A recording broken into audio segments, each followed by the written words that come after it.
여러분 환영하고 축복합니다. 오늘은 성경 일독학교 17일차 여호와 그 이름의 뜻은 스스로 있는 자입니다. 이 제목으로 하나님 말씀 같이 나누겠습니다. 오늘의 범위는 드디어 이제 출애굽기가 시작되었습니다. 1장에서 3장까지입니다. 네, 기도하면서 시작하겠습니다. 하나님 아버지 감사합니다. 우리가 지금 이 시간 말씀 앞에 앉았습니다. 하나님, 오늘 드디어 하나님은 모세에게 나는 여호와라 스스로 있는 자라 자기 자신을 밝히십니다.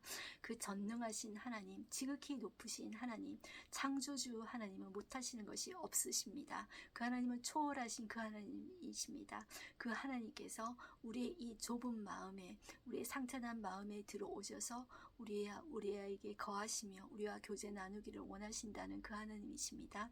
하나님, 그 모세 시대의 그 하나님이 지금 또 나의 하나님이며 지금 이 시간에도 나와 교제하기를 원하시는 그 하나님을 우리가 오늘 또 이 시간 만나기를 소원합니다. 하나님 역사하여 주시옵소서. 예수님의 이름으로 기도드렸습니다. 아멘.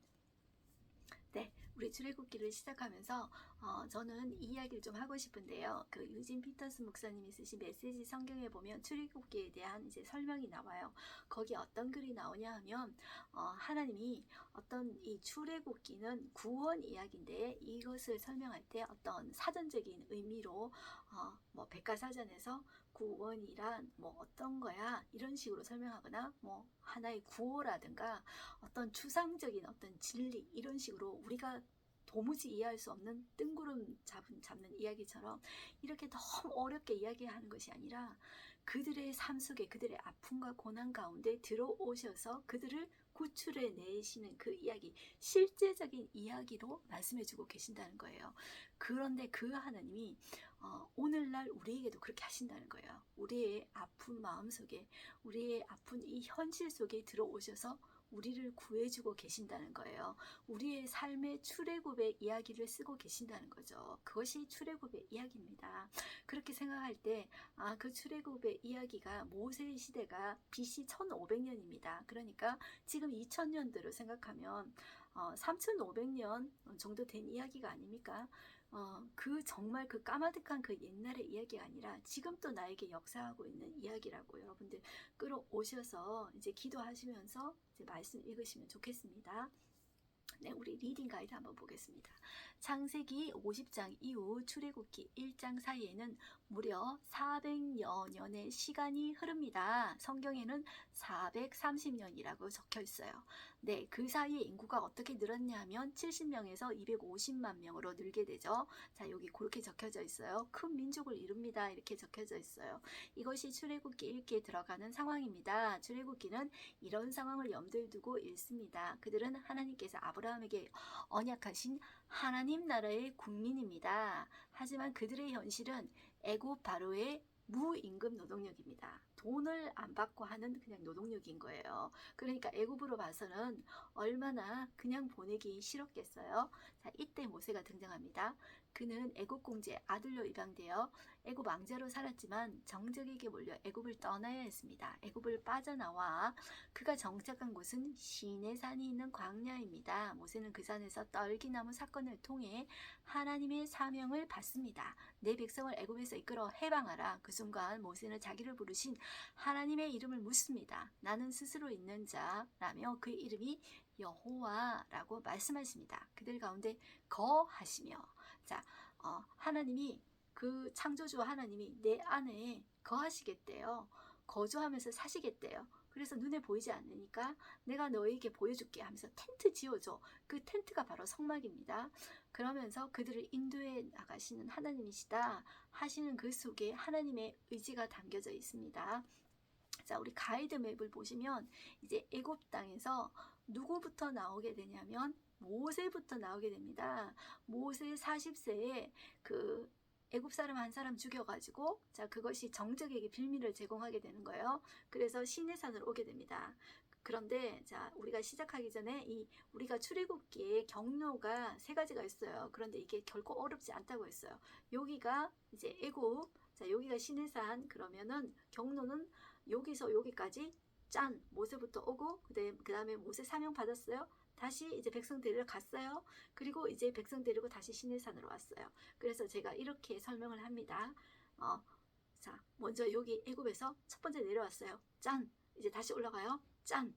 짠. 그래서 짠, 짠, 짠 하면은 출애굽기 경로는 끝이다. 이렇게 말씀드렸어요. 그래서 시내산에 와서 너희는 이제 노예 아니야. 너희는 나의 백성이야 하면서 시내산에서 언약을 맺어요. 그리고 자, 제가 조금 전에 말씀드린 자, 이제 성막을 지어라 해서 성막을 짓게 되고요. 거기서 자, 이게 그 250만 명이나 되는 사람들을 그냥 다스릴 수 없잖아요. 그래서 율법을 주십니다. 네, 이제 그 이야기가 출애굽기의 핵심입니다. 자, 우리 이제 본문으로 한번 들어가 보겠습니다. 들어가셨어요? 자, 1장에 보시면 이스라엘 자손이 학대받는 내용이 나오죠. 자, 5절에 보시면 야곱의 허리에서 나온 사람이 모두 70이라고 적혀져 있죠. 자, 이 유대인들은 그 조상들의 허리에서 나왔다 이런 표현을 많이 씁니다. 이 관용적으로 이런 표현을 쓴다는 거 기억하시면 좋겠고요. 자, 7절에 보시면 이스라엘 자손은 생육하고 불어나 번성하고 매우 강하여 온 땅이 가득하게 되었더라. 자, 이것은 창세기 12장에 아브라함에게 약속해 주셨던 그 언약이 이루어지고 있는 거예요. 여러분들 요셉 시대 때는 어떤 좀 잘 살았잖아요. 그리고 경제적인 기반을 마련해 줄 수 있는 그런 이제 토대가 되었는데 이제 그 이후에는 이제 애굽 왕들이 잘해 줄 리가 없죠. 그러니까 고생을 많이 했는 거예요. 자, 그럼에도 불구하고 생육하고 번성하게 되고 하늘의 별처럼 바닷가의 모래같이 이렇게 많게 번성하게 한 것은 하나님의 역사입니다. 여러분들 생명은요. 사람이 어떻게 한다고 이렇게 많이 나올 수 있는 게 아니에요. 우리가 요즘에도 불임 부부 많지 않습니까? 여러분들 생명이 어떻게 내 낳고 싶다고 이렇게 낳습니까? 더군다나 큰 민족을 이루는 것은 창조주이신 하나님께서 역사하지 않으시면 절대로 될 수 없는 사건입니다. 네, 이렇게 보시고 그러니까 9절에 이 애굽 왕이 위기를 느낀 거예요. 자, 그래서 어떻게 이야기하냐면 그가 그 백성에게 이르되 내 백성 이스라엘 자손이 우리보다 많고 이 백성 이스라엘 자손이 우리보다 많고 강하다 이렇게 이제 위기의식을 느낀 거죠. 자, 그렇게 보시고요. 자, 그래서 어떻게 하고자 하냐면 11절 중간에 한번 보실게요. 자, 바로를 위하여 어떻게 하냐면 국고성 비동과 람셋을 건축하게 하니라. 자, 돈 안 받고 이 노동력을 쓰게 된 거죠. 자, 그렇지만 학대를 받을수록 12절에 더욱 번성하여 더욱 퍼져나갔다 이런 말을 이제 쓰고 있는 거죠. 자, 15절에 보시면 애굽 왕이 히브리 산파 십부라라 하는 사람과 부하라 하는 사람에게 말하여 이렇게 이야기하죠. 자, 우리 그 위에 보시면은 8절에 요셉을 알지 못하는 새 왕이라고 적혀져 있죠. 자, 애굽의 바로는 다 이름이 다 있습니다. 여러분들 여기 이제 추측하는 왕 이름이 이제 있는데 너무 이제 자세하게 하면 여러분들 좀 골치 아플까 싶어서 제가 하지 않는데요. 자, 이것은 이름을 이제 알지 못하는 왕은 일부러 이름을 안 적은 거예요. 이제 그냥 적기 싫다는 거예요. 알고 싶지도 않다는 거예요. 그냥 그런 의미에서 그렇게 적었다. 인정하고 싶지 않다. 이제 그런 의미에서 이름을 안 적었다. 그렇게 생각하시면 좋겠고 반면에 자 15절에는 보면 산판대에 이름을 2명을 이제 이렇게 적은 거예요. 십부라, 부하 이제 이름 적었어요. 그러니까 이 사람은 꼭 기억하고 싶어. 이제 이런 거죠. 이제 그러니까 자기 나름대로 이 모세가 이제 주관이 있는 거죠. 이것을 쓴. 자, 17절에 보시면 그러나 산파들이 하나님을 두려워하여 애굽 왕의 명령을 어기고 남자 아기들을 살린지라 이렇게 이야기하고 있어요. 우리 다음 페이지 보시면 20절 하나님이 그 산파들에게 은혜를 베푸시니 그 백성은 번성하고 매우 강해지니라. 그 산파들은 하나님을 경외하였으므로 하나님이 그들의 집안을 흥왕하게 하신지라. 하나님의 역사라는 거죠. 자, 이제 2장에 오시면 모세가 태어나게 됩니다. 이제 아기부터 이제 시작하는 거예요. 모세라는 말의 뜻은 히브리어로 건져냄이라는 뜻입니다. 자, 그리고 이 애굽의 말로는 어떤 뜻이 있냐면 뭐뭐에서 나온 뭐뭐로부터 이제 출생한 이런 뜻입니다. 그래서 그 애굽 왕의 이름에도 모세라는 말이 많이 붙습니다. 그러니까 건져냄 이런 이야기하면 그 당시에 모세 때 많이 그 아기들을 나일강에 버렸다면서요. 그러면 탄로 날 텐데 이제 이렇게 생각할 수도 있는데요. 여러분들 뭐 아흐모세 이제 투트모세 1세, 2세, 3세 이런 식으로 모세가 뒤 이름이 붙습니다. 그래서 모에서 출생한 그리고 우리가 그 애굽 왕 중에서 유명한 왕의 이름이 람세스입니다. 그러니까 람이라는 말은 라에서 왔습니다. 라가 태양이거든요. 그러니까 태양신에게서 온 왕이라는 말이죠. 자, 이런 식으로 이제 모세라는 말이 붙는다. 이렇게 좀 생각을 해두시고, 제가 왜 이렇게 사람 이름을 많이 이야기를 하냐면, 이것이 신하고 만들어낸 이야기가 아니라 역사 속에 실제로 있었다는 일이라는 걸 이제 말씀드리고 싶기 때문에 실제 이름을 이야기하는 거예요. 자, 2장 5절에 보시면 바로의 딸이 나오죠. 이 바로의 딸의 이름은 하셉수트다. 역사상에 실제로 있었던 존재이다. 이렇게 보시면 좋겠어요. 자, 목욕하러 나일강으로 왔는데 마침 이 그 바구니 아내들은 역청으로 바른 그 바구니 아내들은 아기를 보게 된 거예요. 자, 그때 그 동정심이 발휘되어서 내가 저 아이를 입양해서 기르리라 이런 말을 했죠. 자, 그런데 그 누이 미리암이 쫓아가서 젖먹일 유모를 데리고 올까요? 자, 이렇게 돼서 친어머니 요게벳이 이제 모세를 키우게 되는 이야기죠. 자, 이제 그런 이야기가 되고 이제 모세가 미디안으로 피하게 되는 이야기가 나오는데, 자, 무엇 때문에 이제 피하게 되냐 하면, 자, 11절에 장성한 후에 자기 형제들에게 나아갔다 이런 이야기를 하죠. 이것은 아마 유모로 이제 수고한 자기 친엄마 요게벳에게서 들었겠죠. 그런데 고되게 노동하는데 애굽 사람이 이브리 사람을 친 것을 보게 되죠. 그래서 이게 정말 그 정의감이 붙어서 이 애굽 사람을 죽이게 되죠. 그런데 나중에 이 일이 탄로되어서 어디까지 가게 되냐면 자기의 정적인 투트모스 3세까지 이제 이 사실을 알게 됩니다. 그래서 이 투트모스 3세가 모세를 죽이려고 이제 찾는 거예요. 이제 그 이야기가 나옵니다. 그래서 15절에 보시면 바로가 이 일을 듣고 모세를 죽이고자 하여 찾는지라 모세가 바로의 낯을 피하여 미디안 땅에 머물며 하루는 우물 곁에 앉았더라 이렇게 이야기하죠. 자, 여기서 미디안 제사장의 7딸이 있는데 누구를 만나게 되냐면 이제 시뿌라를 만나게 되는 거죠. 자, 그 중간에 이야기는 여러분들이 다 알기 때문에 제가 너무 자세하게 하지 않고요. 자, 이제 시뿌라를 만나고 거기서 이제 아들도 낳게 되죠. 자, 그런데 그 모세가 그의 아들의 이름을 게르솜이라 했다. 그 게르솜이라는 이름의 뜻은 내가 이방에서 객이 되었다라는 이제 뜻이라는 거죠. 그런데 23절에 보면 이제 그 자기 정적인 애굽 왕이 죽은 거예요. 자, 죽고 하나님은 어떤 국면을 여시냐면 24절에 보시면 자, 하나님이 그들의 고통 소리를 들으시고 하나님이 아브라함과 이삭과 야곱에게 세운 그의 언약을 기억하사 하나님이 이스라엘 자손을 돌보셨고 하나님이 그들을 기억하셨더라 이렇게 나옵니다. 이제 3장에 가서요. 이제 여호와께서 모세를 부르시는 장면이 이제 나오는 거죠. 자, 7개의 그 당시에 이집트는 가장 강대한 강대국이에요. 거기에서 왕자였고 왕이 될 수도 있었던 사람입니다. 이 모세는. 그런데 이 사람이 80세가 되어가지고 자기 양도 아닌 장인의 양을 치면서 그 사람이 얼마나 이제 생애에 기쁨이 있었을까요? 여러분들, 남자들은 자기 일에서 이제 성취하고 어떤 이제 인정을 받아야 남자들은 이제 인생에서 사는 맛이 난답니다. 그런데 정말 이 80세 된 남자가 자기 양도 아닌 장인의 양을 치면서 처가살이 더부살이 하는 것이 얼마나 좀 비참하게 느껴졌을까요? 자, 그런데 치고 있는 과정인 거예요. 장인의 양떼를 치고 있는 이제 그런 날이었어요.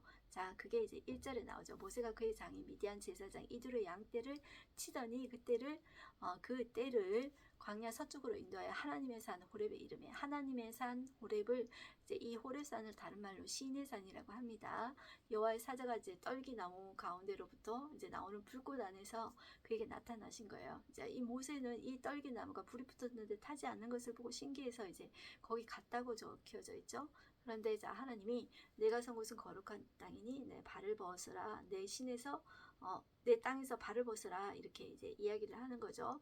자, 그리고 하나님 자신을 어떻게 소개하고 있냐면 그 당시에 이 모세가 알고 있는 하나님은 어느 정도 수준이냐면 조상의 하나님으로 듣고 그 정도로 알고 있는 거예요. 하나님은 아브라함의 하나님, 이삭의 하나님, 야곱의 하나님이다. 그 정도로만 알고 있는 거예요. 그런데 하나님이 그 모세가 알고 있는 그 수준에서 나타나서 나는 아브라함의 하나님, 이삭의 하나님, 야곱의 하나님이야. 이렇게 이제 이야기를 하는 거예요. 자, 그래서 모세가 이제 들은 이제 그거는 있잖아요. 어머니 요게백에서 자, 하나님 배우기를 두려워하여 얼굴을 가렸다 나오죠. 7절에 여호와께서 이르시되 내가 애굽에 있는 내 백성의 고통을 분명히 보고 그들의 감독자로 말미암아 부르짖음을 듣고 그 의심을 알고 내가 내려가서 그들을 애굽의 손에서 건져내고 그들을 그 땅에서 인도하여 아름답고 광대한 땅 적과 꿀이 흐르는 땅 그러니까 지금 말하면 가나안 족속의 그 땅 가나안 땅으로 내가 너희를 인도하여 내겠어 이렇게 이야기를 하신 거죠. 자, 그 일에 내가 너를 쓰겠어. 그러니까 네가 가서 내 백성에게 이 말을 전하고 내 백성을 자 이리로 끌어내줘 이렇게 사명을 주신 거죠. 자, 그래서 12절을 보시면 하나님이 이르시되 내가 반드시 너와 함께 있으리라 이렇게 약속을 해주세요. 내가 그 백성을 애굽에서 인도하여 낸 후에 너희가 이 산 시내산에서 하나님을 섬기리니 이것이 내가 너를 보낸 증거니라 이제 이야기를 하고 있죠. 자, 이야기를 하고 있습니다. 여기 좀 안 넘어가는데요. 잠시만 조금 기다려 주세요. 네, 됐습니다.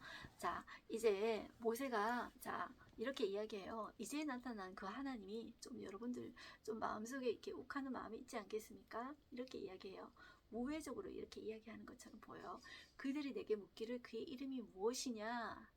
신이 이제 뭐 이렇게 나타나서 했다는데 이름이 무엇이냐? 내가 무엇이라고 말하겠습니까? 이렇게 이야기하는데 하나님이 내 이름은 여호와다 이렇게 이야기를 해주잖아요. 자, 그런데 이 이집트는 다신교예요. 신의 이름이 다 있어요. 자, 거기에서 이 모세는 너무나도 잘 알았던 거죠. 그런데 그러니까 이제 이름을 물었다 이렇게 생각할 수도 있지만 이런 마음 상태라고 좀 받아들여졌으면 좋겠어요. 하나님, 우리가 이렇게 고생하는데 뭘 하고 있다가 이제서야 나타나시는 거예요. 도대체 당신이란 존재는 어떤 존재이십니까?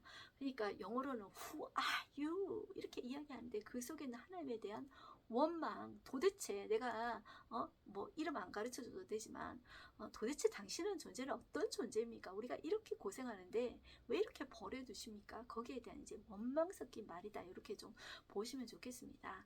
그래서 하나님이 자기 자신을 소개할 때 스스로 있는 자다 이렇게 이야기를 하죠. 그래서 여러분들 오른쪽 여백에 보시면 설명이 나와 있습니다. 스스로 있는 자, 한문으로는 스스로 자자 존재한다 해서 자존자 이제 이렇게도 이야기하고 그 이름을 이제 자음만 써서 모음을 쓰지 않았답니다. 왜냐하면 하나님의 이름을 함부로 부를 수 없기 때문에 자음만 써서 여호와라고 이제 했는데 우리 왜 순복음에서는 야훼라고도 하지 않습니까? 그래서 정확한 음가를 이제 후세에는 이제 알 수가 없는 거예요. 그래서 아도나이의 모음과 합쳐서 이름을 이제 여호와라고 하는 거예요.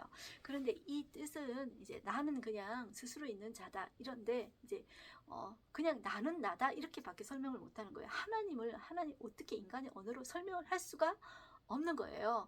자, 그런데 요거는 히브리어로는 이렇게 이제 되어 있답니다. 미래형으로 되어 있대요. 미래형으로 자 이런 뜻이라고 해요.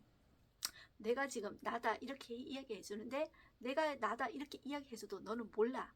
내가 앞으로 내 존재가 어떤 존재인지 앞으로 미래에 나를 보여줄 거야. 그 존재가 바로 내가 될 거야. 좀 어렵죠 여러분들? 자, 지금 말해줘도 모른다는 거예요. 그러니까 내가 앞으로 해줄게. 보면은 네가 그 존재가 바로 여호와다. 이걸 네가 알게 될 거야. 이렇게 이제 이야기를 한다는 거예요. 자, 그 이름의 뜻이 이제 여호와라는 여호와의 이름의 뜻입니다.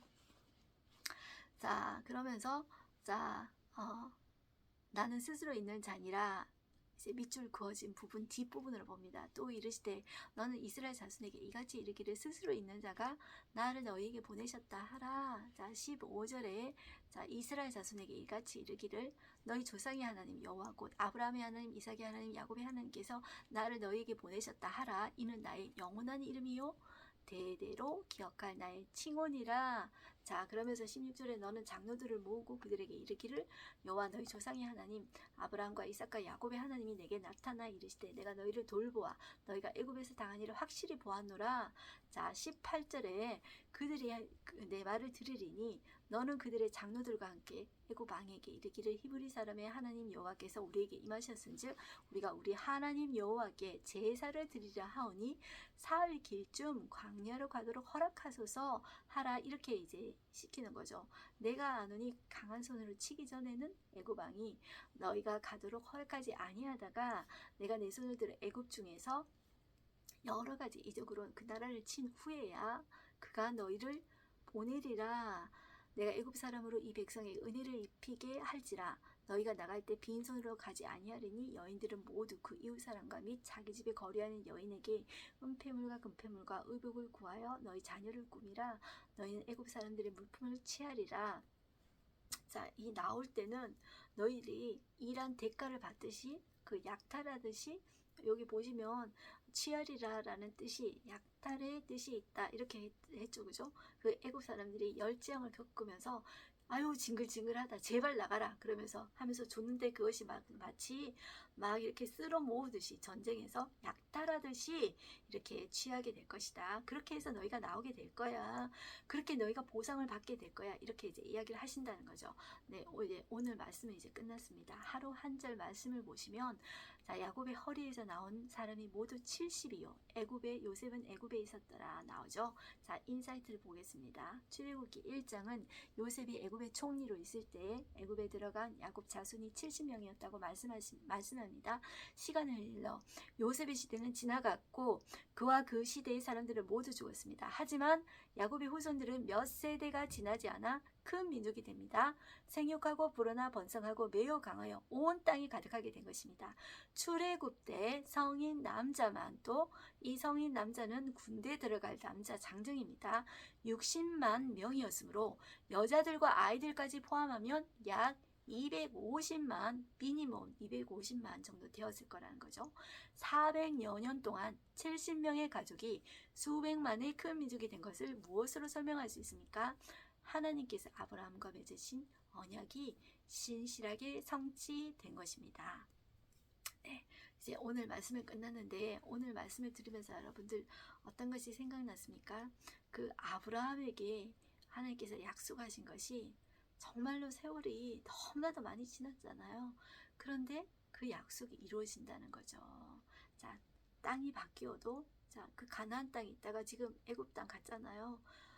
정말 여러 왕들이 지나갔지만 우리 고통 가운데서 이렇게 죽을 것 같지만 우리가 고통 당할 때 여러분들 이런 생각이 들지 않습니까? 이 고통이 계속될 것만 같은 끝나지 않을 것 같은 그런 생각이 들지 않습니까? 그런데 하나님께서 보시고 구원하여 주신다는 거죠. 이게 출애굽의 이야기입니다. 이것이 오늘날 우리의 또 이야기가 될 수 있습니다. 여러분들 고난 가운데 하나님께서 언제 구원해 주실지 모르지만 하나님은 오늘날도 우리들 가운데 출애굽의 이야기를 쓰고 계십니다. 그래서 여러분들이 그런 고난을 겪을 때 이렇게 좀 몇 자라도 좀 적어 놓으시면 좋겠어요. 하나님 내 인생의 출애굽 이야기를 쓰고 계신다.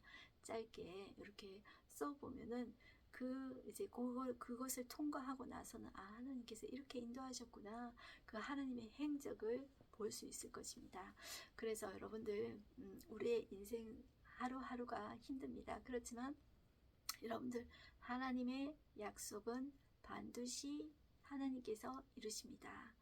우리의 욕심이 이루어지는 것이 아니라 하나님의 약속은 신실하게 이루어집니다. 네, 이 약속 붙잡고 오늘도 승리하는 우리가 되었으면 좋겠습니다. 네, 기도하겠습니다. 하나님 아버지 감사합니다. 오늘도 그 아브라함에게 약속하신 그 언약들이 오늘도 이루어지고 있음을 보게 됩니다. 하나님 구원이라는 것을 설명하실 때 하나님 아버지 그냥 책에서 나오는 의미로 설명하는 것이 아니라 이 구원 이야기를 직접 경험하게 하십니다. 우리의 삶 속에도 이런 어려움 속에서 하나님 구원 이야기를 직접 하나님은 쓰고 계십니다.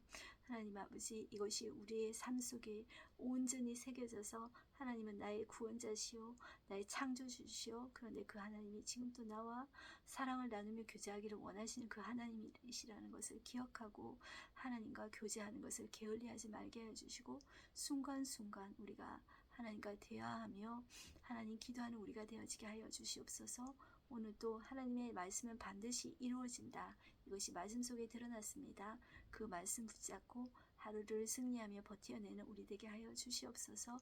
하나님 영광 받아 주시옵소서. 예수님의 이름으로 기도드렸습니다. 아멘. 네, 오늘도 승리하십시오. 아자.